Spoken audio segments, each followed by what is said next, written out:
तर मुंबईच्या वरळीमध्ये देखील गॅस जप्तीची कारवाई करण्यात आली आहे।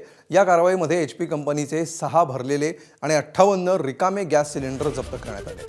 शिवाय सुपर गॅस कंपनीचे 4 किलोचे 64 तर 12 किलोचे 19 भरलेले सिलेंडर जप्त झाले। याशिवाय 12, 4 आणि 2 किलोचे विविध आकाराचे 25 रिकामे सिलेंडरही सापडले।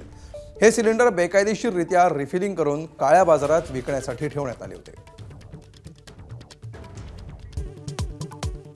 राज्यात सिलेंडरच्या काळ्या बाजाराविरोधात धडक कारवाई, 18 जणांना अटक। राज्यात पेट्रोल डिझेलचा पुरेसा साठा, भुजबळांची माहिती।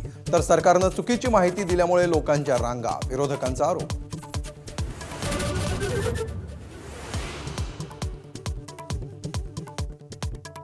युद्धामुळे नुसती टंचाई नाही तर महागाईचीही झळ।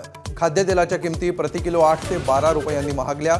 गॅसच्या तुटवड्यामुळे अंड्यांचे भाव मात्र डझनामागे 24 रुपयांनी घटले।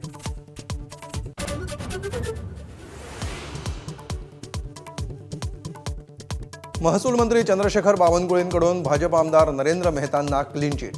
नरेंद्र मेहतांनी कुठलाही गैरव्यवहार केलेला नाही, बावनकुळेंची माहिती। तर नाना पटोलेंकडून घोटाळ्याचे आरोप।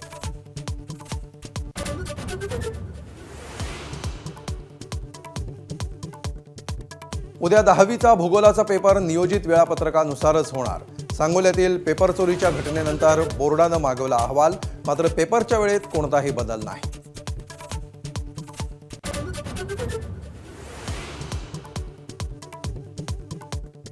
ऐन मार्च महिन्यात मुंबईला पाणीपुरवठा करणाऱ्या जलाशयांच्या साठ्यात घट। उन्हाची तीव्रता कायम राहिल्यास मे महिन्यातच पाणी टंचाईचा प्रश्न निर्माण होण्याची शक्यता।